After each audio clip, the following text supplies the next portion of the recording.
প্রিয় শিক্ষার্থীরা, কোভিড-19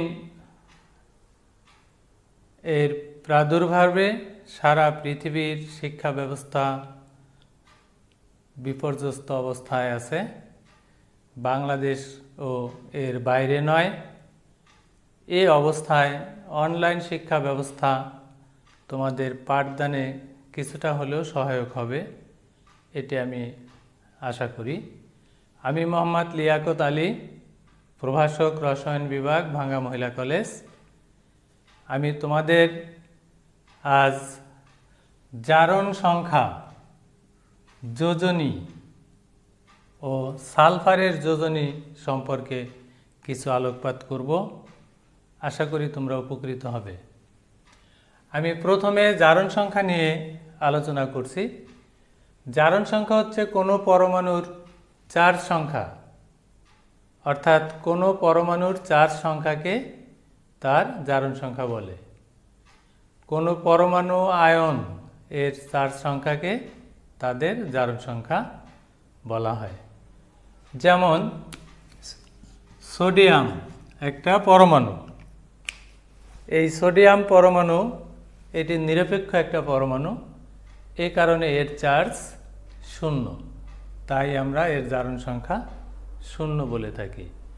আবার যখন সোডিয়াম প্লাস আমরা লিখি, এভাবে লিখি, এটি হচ্ছে সোডিয়ামের একটা আয়ন, এর একটি প্লাস বা একটি চার্জ আছে, এজন্য একে আমরা এর জারণ সংখ্যা বলবো 1। আবার ক্লোরিন এটি একটি পরমাণু, এর চার্জ সংখ্যা 0, এ কারণে এর জারণ সংখ্যাও 0 হয়ে থাকে। যখন এটি চার্জযুক্ত হয় তখন একটা মাইনাস চার্জের সাথে আসে, তখন এর জারণ সংখ্যা আছে, এর চার্জ সংখ্যাও আছে। যেহেতু এর একটি ঋণাত্মক চার্জ, এ কারণে এর জারণ সংখ্যা 1 এবং একে আমরা -1 বলতে পারবো। জারণ সংখ্যা হলো এর -1। আর এই আয়নটা সোডিয়াম প্লাস, ওর জারণ সংখ্যা হবে +1। এভাবে আমরা এই জারণ সংখ্যা অণু, পরমাণু এর ক্ষেত্রে ধরতে পারবো। সংক্ষেপে বলবো, কোনো পরমাণু এর চার্জ সংখ্যা 0 হওয়ায় এর জারণ সংখ্যা 0 হবে। নট অনলি অ্যাটম, একটা অণু এর জারণ সংখ্যা সব সময় 0 হয়। আবার কোনো তো জারণ সংখ্যা আমরা এখানে পেলাম। এই জারণ সংখ্যা নির্ণয় করা যায়, তো আমরা সেই দিকে যাচ্ছি না, আমরা যাচ্ছি যোজনীর দিকে। এবার তো যোজনী হলো কোনো পরমাণু হাইড্রোজেন সদৃশ অপর কয়টি পরমাণুর সাথে সংযুক্ত হতে পারে, সেটি হচ্ছে তার যোজনী। অথবা আরও সহজ করে বলতে পারি, কোনো পরমাণু সমূহ পরস্পরের সাথে যুক্ত হতে যে সংখ্যা বা যা ব্যবহার করে থাকি, সেটিও তার যোজনী। এটি একটি সাধারণ ধারণা, তোমার মনে রাখার সুবিধার জন্য তুমি এটি মনে রাখতে পারো। যোজনীর সংজ্ঞা আধুনিক আরও একটা সংজ্ঞা আছে, যে সংজ্ঞাটাই আমরা বহুল ব্যবহার করব, ইভেন পরীক্ষায়ও আমরা লিখতে পারবো। সেটি হলো কোনো পরমাণুর ইলেকট্রন বিন্যাসে সর্বশেষ শক্তি স্তরের বেজোড় ইলেকট্রন সংখ্যা হচ্ছে তার যোজনী। আমি আবার বলছি, কোনো পরমাণু তার ইলেকট্রন বিন্যাসের সর্বশেষ শক্তি স্তরের বেজোড় ইলেকট্রন সংখ্যা হচ্ছে তার যোজনী। যোজনী এবং জারণ সংখ্যা এর মধ্যে তুলনা অথবা পার্থক্য বলতে আমরা বুঝতে পারি এমন যে যোজনী এবং জারণ সংখ্যা সাধারণত সমান হয়, একই মানের হয়। তবে পার্থক্যটা কোথায়? পার্থক্য হচ্ছে এই, যোজনী এর কোনো ধনাত্মক বা ঋণাত্মক চিহ্ন নেই, কিন্তু জারণ সংখ্যার ধনাত্মক এবং ঋণাত্মক চিহ্ন আছে। এটি মূলত যোজনী এবং জারণ সংখ্যার একটি গুরুত্বপূর্ণ পার্থক্য। আমরা এবার উদাহরণ হিসেবে বলতে পারি যে সোডিয়াম, এখানে সোডিয়ামের জারণ সংখ্যা +1 আর সোডিয়াম আয়ন এর যোজনী 1, ক্লোরিনের যোজনী 1, কিন্তু এখানে ক্লোরিন এর জারণ সংখ্যা -1। এভাবে আমরা যোজনী এবং জারণ সংখ্যার তুলনা অর্থাৎ একে অপর থেকে পৃথক করতে পারি। যোজনী মনে রেখে জারণ সংখ্যা ব্যবহার করা যায় বা জারণ সংখ্যা তৈরি করা যায়, আবার জারণ সংখ্যা থেকে যোজনী সংখ্যাও নির্ণয় করা যায় এবং জানা যায়। অর্থাৎ একটা মনে রেখে আমরা আরেকটা ব্যবহার করতে পারি। প্রিয় শিক্ষার্থীরা, এবার আমি আসছি সালফারের যোজনী। এই সালফারের যোজনী ব্যাখ্যা করব। সালফার একটি অধাতু, এর পরিবর্তনশীল জারণ অবস্থা প্রদর্শন করতে পারে, অর্থাৎ সালফারের একাধিক যোজনী আছে। আমি আজ সেই দিকটাই আলোকপাত করব তোমাদের সামনে, যে সালফারের যোজনী একাধিক হয় কেন, অথবা প্রশ্নটা এমন, সালফার একটি পরিবর্তনশীল যোজ্যতা বিশিষ্ট মৌল, ব্যাখ্যা করো। এমন একটা প্রশ্নের উত্তরে আমরা কিন্তু এখন আলোকপাত করব। আমি আসছি সালফার একটি পরিবর্তনশীল যোজ্যতা বিশিষ্ট মৌল, সেটি কিভাবে আমরা ব্যাখ্যা করতে পারি এবার তাই দেখো। আচ্ছা শিক্ষার্থীরা, তোমরা বলো সালফারের যোজনী কি কি? জানা থাকারই কথা। হ্যাঁ, আমি বলছি, সালফার 2, 4 and 6 এই তিনটি যোজ্যতা প্রদর্শন করে। হ্যাঁ, যোজ্যতা এবং যোজনী একই জিনিস, এখানে কোনো ভিন্নতা নেই। আমি এবার সালফারের যোজনী বের করার জন্য এর ইলেকট্রন বিন্যাসটা ব্যবহার করব। হ্যাঁ, বলো তো সালফারের কয়টি ইলেকট্রন আছে? হ্যাঁ, নিশ্চয় তোমাদের এটি জানা আছে। সালফারের ইলেকট্রন সংখ্যা হলো 16। তো আমি এবার সালফার 16 এর ইলেকট্রন বিন্যাস করছি। 1s2, 2s2, 2p6, 3s2, 3p। আমি এই পর্যন্ত রাখলাম। যোজনী ব্যাখ্যা করতে গেলে আমি বলছি বেজোড় ইলেকট্রন সংখ্যা। এই বেজোড় ইলেকট্রন সংখ্যা দেখাতে গেলে আমরা যে s, p, d, f এই চারটি উপশক্তি স্তরের নাম জানি। এগুলো আসলে উপশক্তি স্তর, কিন্তু আমরা আমাদের পাঠের সুবিধার জন্য এটাকে বা এগুলোকে অরবিটাল হিসেবেও বলে থাকি। তো সেই ক্ষেত্রে আমি অরবিটাল শব্দটা ইউজ করছি, কিন্তু আমাদের জানা থাকলো এসপিডিএফ মূলত উপশক্তি স্তর। এবার এই যোজনী ব্যাখ্যা করতে গেলে এস অরবিটাল এর কোনো বিভক্তি নাই, শুধু এস। আর পি অরবিটাল আবার তিনটি ভাগে বিভক্ত, অর্থাৎ পি উপশক্তি স্তর তিনটি ভাগে বিভক্ত, যাকে আমরা px py pz নামে বলতে পারি। এই px py pz এদেরকে কিন্তু বলা হয় অরবিটাল। শুধু p এটি উপশক্তি স্তর, প্রতিটি উপশক্তি স্তর আবার ক্ষুদ্র ক্ষুদ্র ভাগে বিভক্ত, যাদেরকে আমরা বলে থাকি অরবিটাল। অর্থাৎ orbital means one kinds of place which stay electron. অর্থাৎ অরবিটাল হচ্ছে এমন একটি জায়গা বা স্থান যেখানে ইলেকট্রন থাকতে পারে। তো এই px py pz এগুলো অরবিটাল, এখানে ইলেকট্রন থাকে। পলির বর্জন নীতি একটা শব্দ আছে, একটা সূত্র ইলেকট্রন বিন্যাসের। সেই পলির নীতি অনুসারে আমরা জানি প্রত্যেকটি অরবিটালে দুটি করে ইলেকট্রন থাকতে পারে।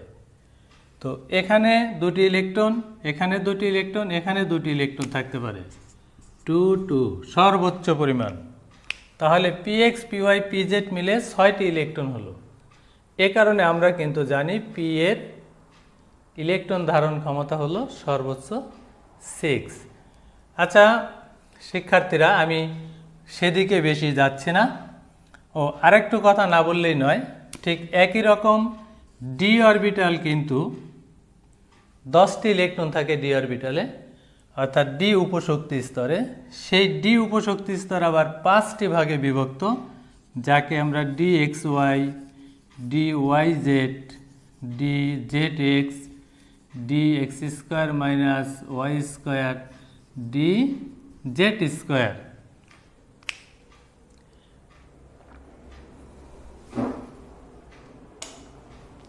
এখানে এই ডি অরবিটাল আবার 5টি ভাগে বিভক্ত, যেটা D X Y, D Y Z, D Z X, Z X, D X square minus Y square, D Z square. এই 5টি ভাগে হলো ডি অরবিটালে বিভক্ত। তো আরও একটা জিনিস আমরা জেনে যাব, এই যে 1 2 2 3 3 এগুলো হচ্ছে প্রধান শক্তি স্তর। এই প্রধান শক্তি স্তর, প্রথম প্রধান শক্তি স্তরে শুধু এস উপশক্তি স্তর অর্থাৎ এস অরবিটাল থাকতে পারে। দ্বিতীয় প্রধান শক্তি স্তরে এস এবং পি উপশক্তি স্তর অর্থাৎ এস এবং পি অরবিটাল থাকতে পারবে। তৃতীয় শক্তি স্তর যখন যাবে সেখানে ডি অরবিটাল বা ডি উপশক্তি স্তর কিন্তু থাকবে।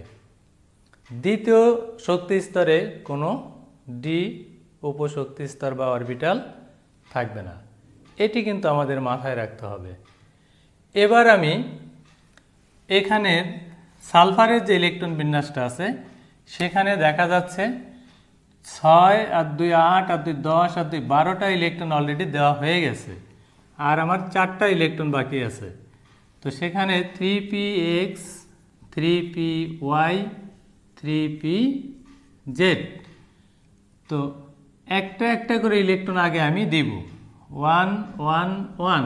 এবার কিন্তু ইলেকট্রন 6 আর 2 8 আর 2 10 আর 2 12 13 14 15, কিন্তু আমার ইলেকট্রন 16টা, আরও একটা ইলেকট্রন রয়ে গেছে। এবার আমি px py pz এ প্রথমে একটা একটা করে ইলেকট্রন দিয়েছি। এবার যেহেতু ইলেকট্রন আরও আমার আছে, এবার এইখান থেকে আরও একটা করে দেওয়া শুরু করতে হবে। তাহলে এখানে 2 দিলাম। দেখো এখন কিন্তু সালফারের 16টা ইলেকট্রনের বিন্যাস দেখানো হয়ে গেছে।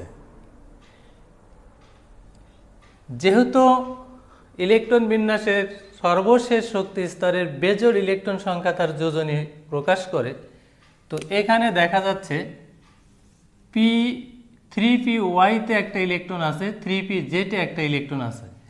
তাহলে 1 1 এটা বেজোড় সংখ্যা। তাহলে এখানে দুটো বেজোড় সংখ্যা আছে, এই কারণে এর যোজনী বলবো আমি 2। অর্থাৎ সালফারের ইলেকট্রন বিন্যাস, স্বাভাবিক ইলেকট্রন বিন্যাসে দেখা যাচ্ছে 3py এবং 3pz-এর দুটি বেজোড় ইলেকট্রন রয়েছে এই কারণে তার যোজনী হলো 2। এবার পরিবর্তনশীল হয় কিভাবে সেটি আমরা দেখছি। সালফার পরমাণুকে যদি উত্তেজিত অবস্থায় আমরা নিই, এইভাবে এই স্টার চিহ্নটাকে আমরা উত্তেজিত অবস্থাকে বুঝে থাকি। এই ক্ষেত্রে তার ইলেকট্রন বিন্যাসটা এমন হয় 1s2 2s2 2p6 3s2 3px 3py 3pz। তো 1 1 এই পর্যন্ত ছিল। 3px এ দেখো দুটি ইলেকট্রন রয়েছে। এই দুটি ইলেকট্রন সর্বশেষ স্তর অর্থাৎ একই স্তরের মধ্যে ইলেকট্রনের